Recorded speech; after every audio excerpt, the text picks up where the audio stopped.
जय हिंद साथियों। स्वागत है आपका हमारे YouTube channel path of excellence में। साथियों, आज हम लोग जनरल साइंस का पहला चैप्टर मेजरमेंट एंड यूनिट्स देखेंगे। इससे बहुत ही इजी क्वेश्चंस फ्रेम होते हैं और ये बहुत आसानी से इसको समझा जा सकता है, याद किया जा सकता है। तो ज़्यादा समय व्यर्थ ना करते हुए हम लोग अपने चैप्टर की ओर चलते हैं। तो सबसे पहले हम लोग यहाँ पे देखेंगे मेजरमेंट की यूनिट्स क्या क्या होती हैं। उससे पहले हम लोग जानेंगे कि मेजरमेंट क्या होता है। तो मेजरमेंट आप जानते हैं, अपनी डेली लाइफ में आप लोग मेजरमेंट का खूब इस्तेमाल करते हैं। जैसे कितने ग्राम चीनी लानी है, कितने किलो चीनी लानी है, या कितने लीटर पेट्रोल भरवाना है, ठीक है, कितनी देर आपको सोना है, कितना टाइम पढ़ने को देना है। तो ये सब चीज़ें होती है मेजरमेंट। और इसकी यूनिट क्या होती है, जिन यूनिट में हम लोग इनको मेजर करते हैं या मापते हैं। जैसे आपको 2 घंटे पढ़ना है, 2 लीटर पेट्रोल डलवाना है, 1 किलो चीनी चीनी खानी है, तो ये 2 लीटर, 1 किलो या 2 घंटा, ये सब क्या है, ये यूनिट है, ताकि पता चल सके कि हम किस चीज़ की बात कर रहे हैं। ठीक है, तो सिंपल सा मतलब मेजरमेंट का यही होता है। अब मेजरमेंट की जो चीज़ें हैं वो 3 तरीके से बांटी गई हैं। एक CGS सिस्टम में।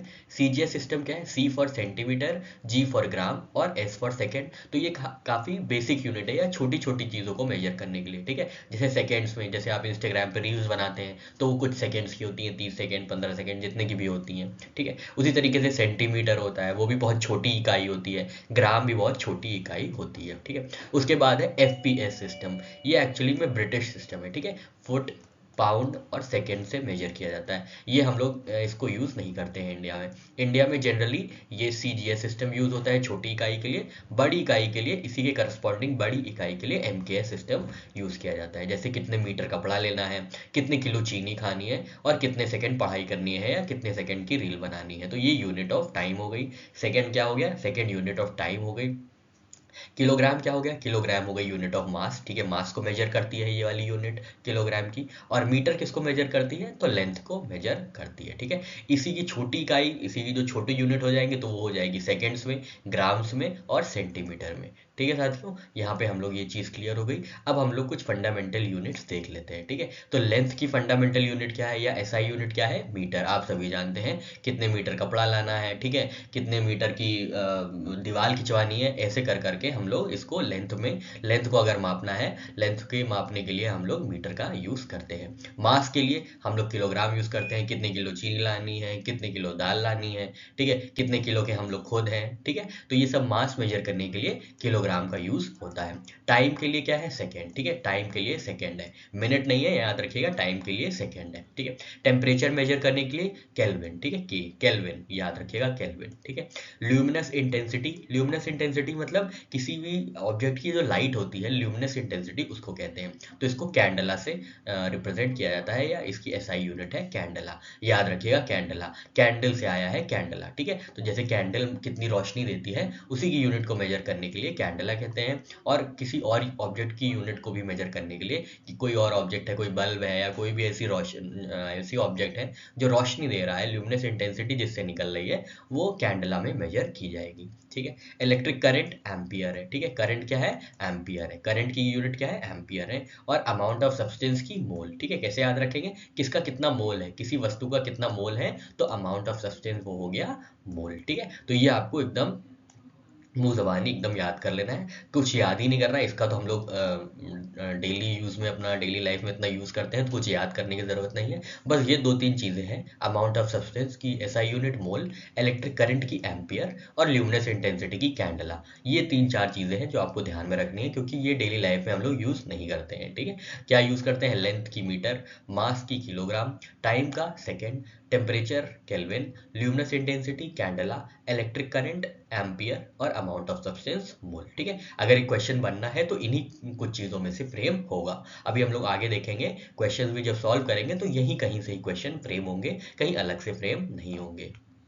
यहाँ पे कुछ और हम लोग डिराइव्ड यूनिट्स देख लेते हैं, कि डिराइव्ड यूनिट्स क्या है, डिराइव्ड मेजरमेंट्स देख लेते हैं कि किन किन चीज़ों में किन किन यूनिट्स का यूज़ होता है। तो प्लेन एंगल को मेजर करने के लिए रेडियन का यूज़ होता है। ठीक है, प्लेन एंगल को मेजर करने के लिए रेडियन यूज़ होता है। सॉलिड एंगल को मेजर करने के लिए स्टेरेडियन होता है। ठीक है, ये बहुत इंपॉर्टेंट है, ध्यान रखिएगा। प्लेन एंगल को मेजर करने के लिए रेडियन यूज़ होगा, सॉलिड एंगल को मेजर करने के लिए स्टेरेडियन होगा। ठीक है, फ्रीक्वेंसी को मेजर करने के लिए हर्ट्स होगा। ठीक है, हर्ट्स, फ्रीक्वेंसी को मेजर करने के लिए हर्ट्स। फोर्स को मेजर करने के लिए हम लोग न्यूटन का इस्तेमाल करते हैं। प्रेशर या स्ट्रेस को मेजर करने के लिए हम लोग पास्कल का यूज़ करते हैं। एनर्जी, वर्क या अमाउंट ऑफ हीट को मेजर करने के लिए हम लोग किसका इस्तेमाल करते हैं, तो हम लोग जूल का इस्तेमाल करते हैं। ठीक है, बहुत इंपॉर्टेंट ये पूरी टेबल है, आपको अच्छे से याद रखनी है। ठीक है, पावर या रेडियंट फ्लक्स को मेजर करने के लिए वॉट का इस्तेमाल करते हैं। ठीक है, वॉट, कितने वॉट की बिजली है, कितने वॉट की पावर है, तो हम लोग इसका इस्तेमाल करते हैं। ठीक है, उसके बाद वोल्टेज या इलेक्ट्रिक चार्ज को मेजर करने के लिए किसका इस्तेमाल करते हैं, कूलॉम्ब का इस्तेमाल करते हैं। कूलॉम्ब का इलेक्ट्रिक चार्ज को मेजर करने के लिए जो चार्ज होता है, इलेक्ट्रिक चार्ज पॉजिटिव नेगेटिव जो भी चार्ज होता है उसको कूलॉम्ब से रिप्रेजेंट किया जाता है। ठीक है, कंफ्यूज नहीं होना है आपको यहाँ पे एनर्जी से। ठीक है, या पावर से। पावर की जो यूनिट है वो वॉट है और इलेक्ट्रिक चार्ज की जो यूनिट है वो कूलॉम्ब है, और वोल्टेज या इलेक्ट्रिक पोटेंशियल डिफरेंस की जो यूनिट है वो वोल्ट है। ठीक है, ये तीनों में हम लोग बहुत ज़्यादा कंफ्यूज हो जाते हैं। ठीक है, तो पावर या रेडियंट फ्लक्स की जो यूनिट है वो वॉट है, पावर की यूनिट जो है वो वॉट है। इलेक्ट्रिक चार्ज की यूनिट जो है वो कूलॉम्ब है, तो चार्ज से सी है और सी से कूलॉम्ब है। ठीक है, आप ऐसे याद रख सकते हैं। ठीक है, और वोल्टेज या इलेक्ट्रिक पोटेंशियल डिफरेंस की जो यूनिट होगी वो वोल्ट होगी। ठीक है, आपसे ये नहीं पूछेगा वोल्टेज, क्योंकि वोल्ट से ही वोल्टेज से ही वोल्ट बन गया है, तो आप आराम से बता लेंगे। तो आपसे बेसिकली अगर पूछना है यहाँ पे तो इलेक्ट्रिक पोटेंशियल डिफरेंस की यूनिट पूछेगा, तो आपको याद रखना है पोटेंशियल डिफरेंस की यूनिट क्या है, वोल्ट। ठीक है, कैपेसिटेंस की क्या यूनिट है, फैरेड। ठीक है, कैपेसिटेंस की यूनिट है फैरेड। इलेक्ट्रिक रेजिस्टेंस की यूनिट है ओम। इलेक्ट्रिक कंडक्टेंस की यूनिट है सीमेंस। और मैग्नेटिक फ्लक्स की यूनिट है वेबर। ठीक है, ये चार भी याद रखिएगा। ठीक है, कैपेसिटेंस की फैरेड, इलेक्ट्रिक रेजिस्टेंस की ओम, इलेक्ट्रिक कंडक्टेंस की सीमेंस और मैग्नेटिक फ्लक्स की वेबर। अभी हम लोग आगे देखेंगे, जब हम लोग क्वेश्चन सॉल्व करेंगे तो उसमें देखेंगे कैसे मैच द फॉलोइंग में इसका यूज होता है। ठीक है, एक बार फिर से जल्दी से रिवाइज कर लेते हैं क्या क्या हम लोग ने पढ़ा। इसको इरेज कर देते हैं ताकि आराम से हम लोग इसको पढ़ सके।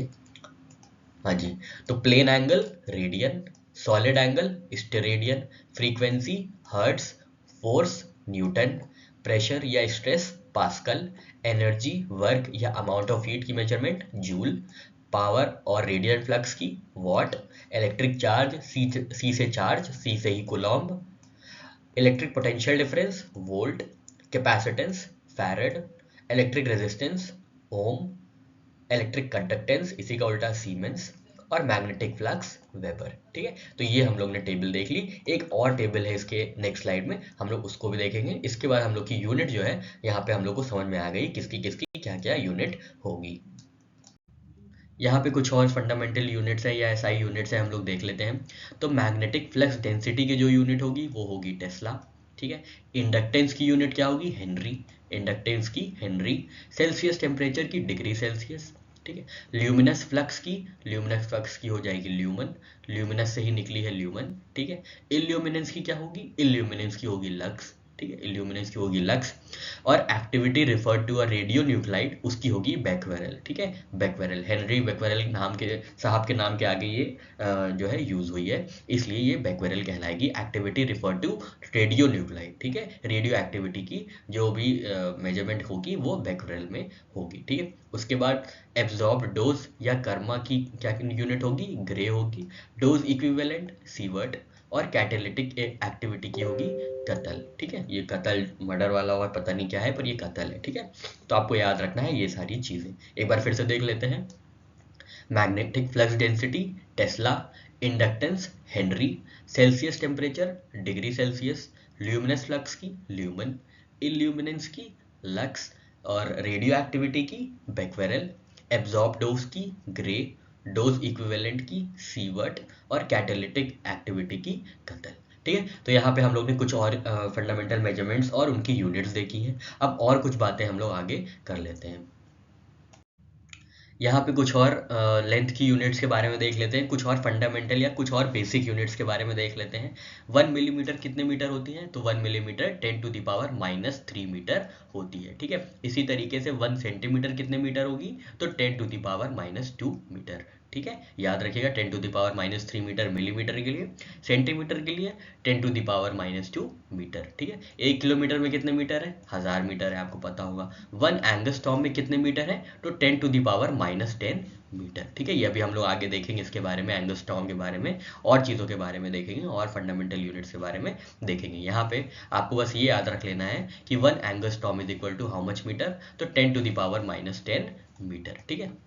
और ये एंगस्ट्रॉम है क्या, ये यूनिट ऑफ लेंथ है जो कि मेजर करती है वेवलेंथ, एटॉमिक और आयोनिक रेडियस और size of molecules and spacing between planes of atoms in crystals, ठीक है। तो जो क्रिस्टल में जो एटम्स होते हैं, एटम्स बहुत स्मॉल होते हैं ना, बहुत, और मॉलिक्यूल्स उससे थोड़ा सा बड़े होते हैं, पर वो भी बहुत बहुत माइन्यूट होते हैं, तो उनके बीच की जो डिस्टेंस होगी उनको मेजर करने के लिए एंगस्ट्रॉम का यूज होता है, ठीक है। और एंगस्ट्रॉम कितने के बराबर होता है, तो 10⁻⁻10 मीटर के बराबर होता है, ठीक है। इसके बाद एक और इसकी और छोटी इकाई है जिसको नैनोमीटर बोला जाता है। तो नैनोमीटर क्या है, it is 1 billionth of a metre equal to 10⁻⁹ metre, ठीक है। तो नैनोमीटर कितने हो गई, 10⁻⁹ मीटर, और एंगस्ट्रॉम कितनी हो गई, 10⁻⁻10 मीटर, ठीक है। ये एक्सट्रीमली एक्सट्रीमली स्मॉल ऑब्जेक्ट्स को के मेजरमेंट्स के लिए यूज होता है, ठीक है।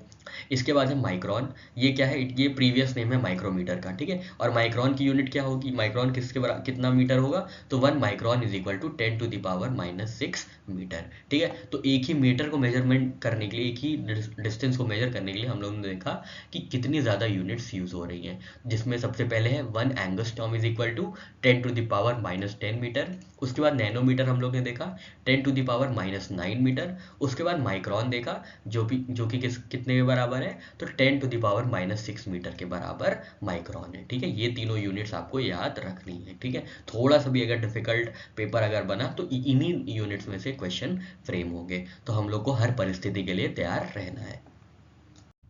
तो यहाँ पे देख लीजिए कुछ कुछ बातें लिखी हुई हैं डिस्टेंस को ही मेजर करने के लिए। तो सबसे पहले एस्ट्रोनॉमिकल यूनिट के मेजरमेंट की बात है। तो एस्ट्रोनॉमिकल यूनिट कितने मीटर होती है, तो 1.496 इंटू 10⁻11 मीटर होती है, ठीक है। 1.496 इंटू 10⁻ मीटर, ठीक है। ये 10⁻11 मीटर, ठीक है। तो एस्ट्रोनॉमिकल यूनिट होती है ये। एस्ट्रोनॉमी से ही समझ में आ रहा है ये क्या मेजर करती है, ये mean distance between earth and sun को मेजर करती है, ठीक है। जो अर्थ और सन की जो मेजरमेंट है वो किसके यूनिट पे डिसाइड होती है, तो वो एस्ट्रोनॉमिकल यूनिट पे डिसाइड होती है, याद रखिएगा, ठीक है। और एस्ट्रोनॉमिकल यूनिट कितने मीटर है, तो 1.496 इंटू 10⁻11 मीटर के बराबर है, ठीक है। अभी माफ कीजिएगा, अभी हम लोग ने छोटी छोटी यूनिट्स देखी थी, जैसे माइक्रोन देखा था वो 10⁻⁻6 मीटर था, ठीक है। एंगस्ट्रॉम देखा था वो 10⁻⁻10 मीटर था। तो वहाँ पे माइन्यूट ऑब्जेक्ट्स के लिए जो है मेजरमेंट की जा रही थी। यहाँ पे बहुत दूर दूर ऑब्जेक्ट्स के लिए जो है मेजरमेंट की जा रही है। इसी तरीके से हमारा अगला जो कॉन्सेप्ट है वो है लाइट ईयर। लाइट ईयर क्या है, ये वो डिस्टेंस है जो कि लाइट ट्रैवल जो वैक्यूम में ट्रैवल करके कवर करती है, ठीक है। मान लीजिए आपने एक टॉर्च जलाई एकदम से, और लाइट ट्रैवल करते करते वैक्यूम में कहाँ तक पहुंच गई, कितनी दूर तक पहुंच गई, उसी को लाइट ईयर कहेंगे, ठीक है। लाइट ईयर का मेजरमेंट क्या है, तो 1 light year is equal to 9.46 into 10⁻15 metre, या 9.46 इंटू 10⁻12 किलोमीटर, ठीक है। यहाँ पे मीटर और यहाँ पे किलोमीटर, ठीक है। यहाँ पे बहुत दूर दूर के ऑब्जेक्ट्स का ये मेजरमेंट है। उसके बाद पारसेक है। पारसेक क्या है, it is the distance from where the semi major axis of orbit of each earth substance at an angle of 1 degree at the centre of sun, ठीक है। 1 minute at the centre of sun. खैर आपको इतना नहीं याद रखना है, आपको बस इतना याद रखना है 1 parsec is equal to 3.26 light year, ठीक है। 1 parsec is equal to 3.26 light year, ठीक है। 3.0 इंटू 10⁻16 मीटर, ठीक है। तो आपके पास एस्ट्रोनॉमिकल यूनिट हो गई, लाइट ईयर हो गया, पारसेक हो गया, ठीक है। अब यहाँ पे हम लोग ने वही छोटी छोटी यूनिट देखी थी। Angstrom it is 10⁻10 power of metre, ठीक है। एंगस्ट्रॉम ये हो गया। फर्मी क्या है, fermi it is 10⁻−15 part of metre, ये और छोटा हो गया फर्मी, ठीक है। तो एंगस्ट्रॉम, फर्मी, ठीक है। फर्मी कितना है, तो 1 fermi is equal to 10⁻−15 metre, ठीक है। Angstrom 10⁻−10 metre. ये दोनों एकदम एक्सट्रीमली माइन्यूट ऑब्जेक्ट्स के लिए मेजर करने के लिए होंगी, और ये एक्सट्रीमली बिगर ऑब्जेक्ट्स को मेजर करने के लिए ये होंगी, ठीक है। एस्ट्रोनॉमिकल यूनिट, लाइट ईयर और पारसेक, एंगस्ट्रॉम और फर्मी। तो आपको इन सारी यूनिट्स याद रखनी है, कितना कौन कितना होता है, ठीक है। एक बार हम लोग फिर से देख लेते हैं, इसको ज़रा सा इरेज करते हैं। तो 1 एस्ट्रोनॉमिकल यूनिट कितनी होती है, 1.496 इंटू 10⁻11 मीटर, ठीक है। लाइट ईयर कितनी होती है, 9.46 इंटू 10⁻मीटर 15 metre is equal to 9.46 into 10⁻12 kilometre हो गई, ठीक है। ये एस्ट्रोनॉमिकल यूनिट हो गई, ये लाइट ईयर हो गया। पारसेक कितना है, 1 parsec is equal to 3.26 light year, ठीक है, या 3.08 इंटू 10⁻16 मीटर, ठीक है। छोटी यूनिट में एंगस्ट्रॉम होती है, जो कि किसके बराबर कितना मीटर होती है, वो 10⁻⁻10th पार्ट ऑफ मीटर होती है। इसी तरीके से फर्मी कितने मीटर होती है, तो fermi is 10⁻⁻15th part of metre, 10⁻⁻15th part of metre, ठीक है। चलिए हम लोग कुछ और बातें करेंगे और कुछ और चीज़ें जो भी यूनिट्स बची हुई हैं उनको कवर करेंगे। अब यहाँ पे हम लोग के सामने टेबल है, ये क्या बताएगी, ये जो भी हम लोग लार्ज या स्मॉल मैग्नीट्यूड्स के लिए प्रीफिक्स यूज करते हैं उनको बताएगी, ठीक है। अभी हम लोग देखेंगे तो हम लोग को आगे और समझ में आएगा, ठीक है। तो 10⁻1 को हम लोग एक्सप्रेस कैसे करते हैं, तो वो डेका से करते हैं, ठीक है। 10⁻1 को हम लोग रिप्रेजेंट करते हैं या उसके लिए प्रीफिक्स यूज करते हैं डेका, ठीक है। और इसी के करस्पॉन्डिंग 10⁻1 को छोटी इकाई को उसी के लिए उसको डेसी यूज करते हैं, ठीक है, डेसी, ठीक है, डेसी। इसके बाद है 10⁻2 को मेजर करने के लिए या 10⁻2 को प्रीफिक्स देने के लिए क्या यूज करते हैं, हेक्टो, ठीक है, हेक्टो। और उसी के करस्पॉन्डिंग 10⁻2 वाली को सेंटी, ठीक है, आप जानते हैं सेंटीमीटर है, ठीक है। उसी के अपोजिट हेक्टोमीटर हो जाएगा, ठीक है। अगर 10⁻2 है या 100 है, और अगर 10⁻2 है तो वो सेंटी हो गया, ठीक है। किलो आप जानते ही हैं 10⁻3 को रिप्रेजेंट करने के लिए। इसी का उल्टा मिली हो जाता है 10⁻3, ठीक है। छोटी इकाई मिली, उसकी बड़ी इकाई मतलब उसी के करस्पॉन्डिंग बड़ी इकाई, उसी के पावर की बड़ी इकाई किलो हो गई, ठीक है। उसके बाद 10⁻6 को किस नाम से रिप्रेजेंट किया जाता है, मेगा के नाम से रिप्रेजेंट किया जाता है, ठीक है, मेगा के नाम से रिप्रेजेंट किया जाता है। और उसी के करस्पॉन्डिंग 10⁻6 को माइक्रो के नाम से, ठीक है, माइक्रोमीटर, ठीक है। तो अभी हम लोग ने देखा था कि माइक्रो जो है वो 10⁻6 ऑफ मीटर है, ठीक है। तो ये हम लोग ने माइक्रो के बारे में देखा था। अब 10⁻9 को क्या रिप्रेजेंट किया जाता है, उसको गीगा से रिप्रेजेंट किया जाता है, ठीक है। और इसी के करस्पॉन्डिंग छोटी यूनिट को नैनो से रिप्रेजेंट किया जाता है। अभी हम लोग ने नैनोमीटर भी पढ़ा था, which is equal to 10⁻⁻9 metre. और एंगस्ट्रॉम के लिए क्या पढ़ा था, 1 angstrom is equal to 10⁻⁻10 metre. अभी हम लोग ने पुरानी स्लाइड्स में ये पढ़ा हुआ है, ठीक है। उसके बाद है 10⁻12 को कैसे रिप्रेजेंट करेंगे, तो वो टेरा से रिप्रेजेंट करेंगे, ठीक है। आप जानते होंगे टेराबाइट है ना, टेराबाइट जो डेटा स्टोरेज में यूज होती है, टेराबाइट, ठीक है। उसी के करस्पॉन्डिंग 10⁻12 में क्या होगी, पीको, ठीक है, उसी के करस्पॉन्डिंग पीको हो गई। फिर है 10⁻15 में क्या रिप्रेजेंट करेंगे, किस प्रीफिक्स से, तो पेटा, ठीक है, पेटा, ठीक है, पेटा। आप कंप्यूटर में पढ़े होंगे तो उसमें भी आप देखते होंगे टेराबाइट, पेटाबाइट, एक्साबाइट, गीगाबाइट, ठीक है। तो ये सब बहुत लार्ज यूनिट्स को रिप्रेजेंट करती हैं। और इसी के करस्पॉन्डिंग जो बहुत छोटी यूनिट हो गई 10⁻15, वो फेम्टो हो गई, ठीक है, वो फेम्टो हो गई या फर्मी हो गई, अभी हम लोग ने ये देखा था, ठीक है। उसके बाद लास्ट है 10⁻18। 10⁻18 को हम लोग कैसे रिप्रेजेंट करते हैं, तो एक्सा से रिप्रेजेंट करते हैं, ठीक है, एक्सा से रिप्रेजेंट करते हैं। और इसी के करस्पॉन्डिंग -18 को क्या बोलेंगे, अटो, ठीक है, अटो, ठीक है। तो यहाँ पे हम लोग ने पूरी टेबल देख ली कि क्या क्या प्रीफिक्सेस यूज होते हैं अगर हमको कुछ रिप्रेजेंट करना है पावर ऑफ 10 में, ठीक है। और इसी के अपोजिट देखा है कि जो छोटी यूनिट्स हो जाएंगी उनको किस नाम से रिप्रेजेंट किया जाएगा, ठीक है। एक बार जल्दी से देख लेते हैं, रिवाइज कर लेते हैं। डेका 10⁻1 के लिए, और डेसी 10⁻1 के लिए, हेक्टो 10⁻2 के लिए, सेंटी 10⁻2 के लिए, किलो 10⁻3 के लिए, मिली 10⁻3 के लिए, मेगा 10⁻6 के लिए, और माइक्रो 10⁻6 के लिए, 10⁻9 के लिए गीगा, 10⁻9 के लिए नैनो। टेरा किसके लिए प्रीफिक्स यूज करेंगे, तो 10⁻12 के लिए। और 10⁻12 के लिए क्या यूज होगा, तो पीको होगा, ठीक है। उसके बाद पेटा क्या है, तो 10⁻15 है पेटा, और उसी की करस्पॉन्डेंस 10⁻15 फेम्टो।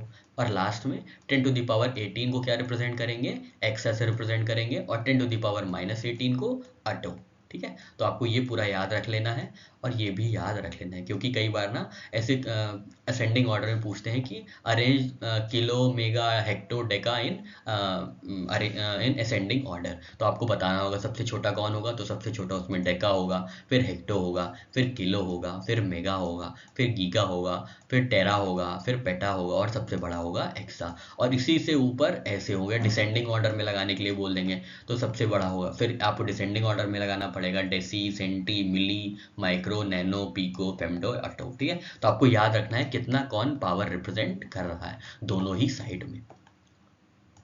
अभी हम लोग ने यूनिट ऑफ लेंथ देखी थी, अब यूनिट ऑफ मास देख लेते हैं। ठीक है। तो मास को हम लोग जानते हैं किस में मेजर किया जाता है, तो किलोग्राम में मेजर किया जाता है। ठीक है। 1889 में 1 किलोग्राम को डिफाइन किया गया था as mass of cylindrical piece of platinum iridium alloy kept in international bureau of weight and measures. ठीक है। तो आपको खैर ये नहीं याद रखना है, आपको बस ये याद रखना है कि मास की स्टैंडर्ड यूनिट क्या है, किलोग्राम है। ठीक है। और जो मास कॉमन यूज कैसे होते हैं, वो ग्राम में यूज होते हैं या मिलीग्राम में यूज होते हैं। ठीक है। और 1 ग्राम की वैल्यू कितनी है, 10⁻³ kg। ठीक है। 1 मिलीग्राम की वैल्यू कितनी है, 10⁻⁻6 kg, which is equal to 10⁻³ gram. ठीक है। आपको ये याद रख लेना है, ये थोड़ा सा अच्छा यूनिट है, आपको जनरली पता होगा कि 1 ग्राम की, पर 1 मिलीग्राम में लोग जनरली कंफ्यूज हो जाते हैं, तो याद रखना है 10⁻⁻6 kg। ठीक है। और जो मल्टीपल यूनिट्स हैं किलोग्राम की, वो कौन सी हैं, तो क्विंटल है और मेट्रिक टन है। ये थोड़ी सी बड़ी यूनिट्स हैं, इनके बारे में हम लोग देखते हैं। यहाँ पे देखिए 1 quintal is equal to 100 kg, that is 10⁻²⁵ kg। ठीक है। आपको याद रखना है 1 क्विंटल किसके बराबर होता है, तो 10⁻² kg के बराबर होता है। मेट्रिक टन किसके बराबर होता है, तो 1000 kg के बराबर मेट्रिक टन होता है, 10⁻³ kg। ठीक है। Non metric units of mass कौन कौन से होते हैं, the mass of atomic particles such as proton, neutron, electron is expressed in unit called atomic mass unit. ठीक है। 1 AMU। ठीक है। तो जो छोटी छोटी बहुत महीन महीन महीन प्रोटॉन, न्यूट्रॉन, इलेक्ट्रॉन, इन्हें हम देख नहीं सकते हैं, उनकी यूनिट, उनको मेजर करने के लिए, उनके मास को मेजर करने के लिए जो यूनिट यूज होती है उसको हम लोग एटॉमिक मास यूनिट कहते हैं। ठीक है। और एटॉमिक मास यूनिट किलोग्राम के फॉर्म में कितनी है, तो 1 atomic mass is equal to 1.655 into 10⁻⁻27 kg। ठीक है। अभी जैसे हम लोग ने मीटर में देखा था कितनी कम कम मीटर तक चला गया था, जैसे फर्मी था 1 एंगस्ट्रॉम था 10⁻⁻10 मीटर तक चला गया था। उसी तरीके से यहाँ पे जो AMU है, 1 एस्ट्रोनॉमिकल मास यूनिट, वो कितने किलोग्राम पे पहुंच गई, 10⁻⁻27 किलोग्राम पे पहुंच गई। मतलब बहुत ही ज़्यादा, मतलब महीन चीज़ है। ठीक। अब सोलर मास के बारे में देख लेते हैं। ये एकदम छोटी यूनिट हो गई, मतलब सबसे छोटा मेजरमेंट हो गया। सबसे बड़ा मेजरमेंट क्या होगा, सोलर मास का। तो सोलर मास कितने भारी है या कितना मेजरमेंट है उसका, तो 2 × 10⁻30 kg। ठीक है। 2 × 10⁻30 kg जो है सोलर मास हो गया। ठीक है। Largest practical unit of mass is Chandrashekhar. ठीक है। चंद्रशेखर लिमिट आप जानते होंगे, जब कोई जो बड़ा सा स्टार है वो अपने आप में कोलैप्स करेगा, ये चंद्रशेखर लिमिट के बाद डिफाइन होता है। ठीक है। तो 1 CSL 1 Chandrasekhar limit is equal to 1.4 times mass of the sun. ठीक है। तो आपको ये 3 यूनिट याद रखनी है, कितनी, सबसे पहले तो क्विंटल में क्या है, क्विंटल में है 10⁻10 kg, फिर मेट्रिक टन में 10⁻3 kg। उसके बाद इसको यहाँ पे डिलीट कर देते, एक बार इरेज कर देते हैं ताकि फिर से हम लोग इसको लिख सकें। ठीक है। यहाँ पे ये यूज़ कर देते हैं। तो 1 AMU कितना हुआ है, 1 एटॉमिक मास यूनिट हो जाएगी 1.655 इंटू 10⁻27 kg। ये अभी तक किसी एग्जाम में पूछा नहीं गया है, पर हम लोग को हर एक चीज़ के लिए तैयार रहना है कि एग्जाम में जो ना पूछे गए हुए क्वेश्चन हैं हम वो भी सॉल्व कर सकें। ठीक है। तो इसके लिए हमें ये सब चीज़ें भी पढ़नी पड़ेंगी। ठीक है। उसी तरीके से 1 solar mass is equal to 1 solar mass is equal to 2 × 10⁻30 kg, 2 × 10⁻30 kg। और largest practical unit of mass कितनी है, वो चंद्रशेखर लिमिट है, वो कितनी है, तो 1.4 टाइम्स मास ऑफ सन। ठीक है। तो यहाँ पे ये पूरी हो गई, ये 3 यूनिट आपको kg की याद रखनी है। ठीक है। यहाँ पे हम लोग ने देखा था ग्राम की जो यूनिट होगी वो 10⁻⁻3, मिलीग्राम की 10⁻⁻6, और एस्ट्रोनॉमिकल कह रहे हैं, atomic mass unit 1.655 into 10⁻27 kg। इसी के ऑपोजिट सोलर मास की 2 × 10⁻30 kg। ठीक है। आपको ये याद रखना है, ये सब चीज़ें बहुत इंपॉर्टेंट है। ठीक है। अभी हम लोग ने यूनिट ऑफ लेंथ पढ़ी थी, मीटर कौन कितने मीटर है, कितना कौन छोटा सा मीटर है, एंगस्ट्रॉम में देखा था 10⁻⁻10 मीटर है, माइक्रोन में देखा था 10⁻⁻6 मीटर है। ठीक है, तो ये सब हम लोग ने यूनिट ऑफ लेंथ में देखी थी। उसके बाद यूनिट ऑफ मास में देखा था किलोग्राम्स, सबसे ज़्यादा सोलर मास का किलोग्राम देखा था हम लोग ने 2 × 10⁻30 kg। फिर हम लोग ने देखा था कि एटॉमिक मास यूनिट बहुत छोटी सी यूनिट, तो वो कितना हो गई थी, तो वो हो गई थी 1.6 × 10⁻⁻27 kg। तो इन सारी चीज़ों को देखने के बाद अब हम लोग यूनिट ऑफ टाइम देखेंगे। ठीक है, हम लोग ने क्या क्या देखा, हम लोग ने केजी देख लिया मतलब मास देख लिया, ठीक है, और हम लोग ने मीटर के बारे में देख लिया। तो यूनिट ऑफ लेंथ देख ली, यूनिट ऑफ मास देख ली, अब यूनिट ऑफ टाइम देखेंगे। ठीक है, तो यूनिट ऑफ टाइम क्या होगा, एसआई यूनिट जो टाइम की है वो सेकेंड है। ठीक है, सेकेंड है। ठीक है, in 1964 a second is defined in terms of energy change in caesium atom as follows. ठीक है, तो आपको ये नहीं याद रखना है, ये नहीं याद रखना है, आपको बस याद रखना है शेक जो है वो practical unit, smallest practical unit of time है। ठीक है, शेक जो है, जैसे आपसे पूछ लेंगे शेक किसका यूनिट है, तो आप कंफ्यूज हो सकते हैं आप, क्योंकि आपने सुना नहीं होगा, ये जनरली किसी बुक में नहीं मिलता है। ठीक है, आप देखिएगा कहीं भी ये बुक्स में नहीं मिलता है। ठीक है, तो शेक याद रखना है आपको, smallest practical unit of time है। ठीक है, 1 shake is equal to 10⁻⁻8 second. ठीक है, ये शेक का जो है टाइम है। ठीक है, शेक जो क्या है, शेक क्या है, ये प्रैक्टिकल यूनिट ऑफ टाइम है जो कि सबसे छोटी है। ठीक है, सबसे छोटी यूनिट है सेकेंड की। ठीक है, सबसे छोटी मतलब सेकेंड से भी -8 सेकेंड। आप सोच लीजिए कितना, मतलब जितनी देर में आप अपनी आंखों की पुतली हिलाएंगे उतनी देर में ये हो चुकी होगी। ठीक है, तो 1 shake is equal to 10⁻⁻8 second. ठीक है, यहाँ पे हम लोग एक बार रिलेशन देख लेते हैं फिजिकल क्वांटिटीज़ के सीजीएस और एसआई सिस्टम में, उसके बाद हम लोग क्वेश्चन सॉल्व करेंगे। ठीक है, तो फोर्स जो फिजिकल क्वांटिटी है फोर्स, उसकी सीजीएस यूनिट होती है डाइन। ठीक है, डाइन होती है, और एसआई यूनिट उसकी क्या होती है, न्यूटन। ठीक है, सीजीएस यूनिट क्या होती है, सीजीएस यूनिट होती है डाइन और एसआई यूनिट होगी न्यूटन। और इसका रिलेशन क्या है, तो 1 newton is equal to 10⁵ dyne. ठीक है, 10⁵ डाइन। ठीक है, नेक्स्ट क्वांटिटी है हमारी एनर्जी की। एनर्जी की सीजीएस यूनिट क्या है, अर्ग है, ERG, और एसआई यूनिट क्या है, जूल। ठीक है, एसआई यूनिट क्या है, जूल है। और रिलेशन क्या होगा इनमें, तो 1 जूल इज इक्वल टू 10⁷ अर्ग। ठीक है, 1 जूल इज इक्वल टू 10⁷ अर्ग। उसके बाद मैग्नेटिक फ्लक्स है, मैग्नेटिक फ्लक्स की सीजीएस यूनिट कितनी होती है, तो वो मैक्सवेल होती है। ठीक है, सीजीएस यूनिट क्या होगी मैग्नेटिक फ्लक्स की, मैक्सवेल, और एसआई यूनिट होगी वेबर। ठीक है, वेबर, और इनके बीच का रिलेशन क्या होगा, 1 weber is equal to 10⁸ maxwell. ठीक है, 1 weber is equal to 10⁸ Maxwell.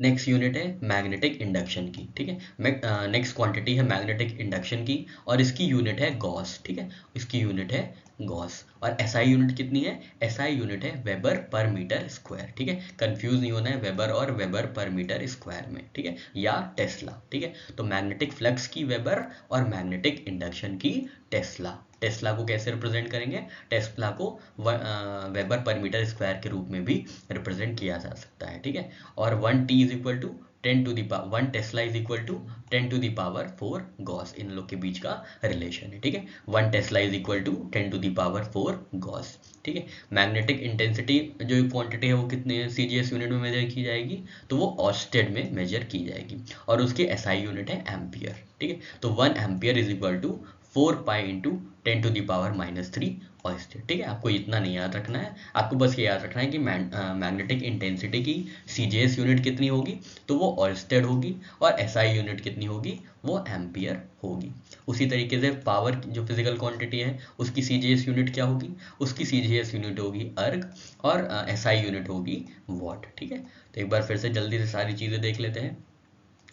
सबसे पहले तो फोर्स की एसआई सीजीएस यूनिट क्या है, फोर्स की सीजीएस यूनिट है डाइन, और एसआई यूनिट है न्यूटन।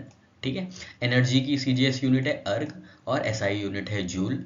ठीक है, मैग्नेटिक फ्लक्स की मैक्सवेल सीजीएस यूनिट है, और वेबर एसआई यूनिट है। उसी तरीके से मैग्नेटिक इंडक्शन जो फिजिकल क्वांटिटी होगी उसकी सीजीएस यूनिट है गॉस, और एसआई यूनिट होगी टेस्ला या weber per metre square. Magnetic intensity की यूनिट कितनी होगी, ऑर्स्टेड, सीजीएस यूनिट होगी ऑर्स्टेड, और एसआई यूनिट होगी एम्पियर। और पावर की जो लास्ट क्वांटिटी है हमारी, उसकी सीजीएस यूनिट होगी अर्ग या, और एसआई यूनिट होगी वॉट। ठीक है, तो आपको ये बहुत अच्छे से याद कर लेना है, क्योंकि इसी में से क्वेश्चन फ्रेम होंगे। अभी आप खुद देखेंगे, ये हम नहीं बोल रहे हैं, अभी आप खुद जब क्वेश्चन सॉल्व करेंगे, जब देखेंगे कि बीपीएससी में कैसे क्वेश्चंस आए हैं, यूपी पुलिस में कैसे क्वेश्चंस आए हैं, यूपी पीसीएस में कैसे क्वेश्चंस आए हैं, यहाँ तक कि यूपीएससी में भी कैसे क्वेश्चंस आए हैं, तब आपको पता चलेगा क्वेश्चन मोर और लेस यहीं से फ्रेम हो रहे हैं।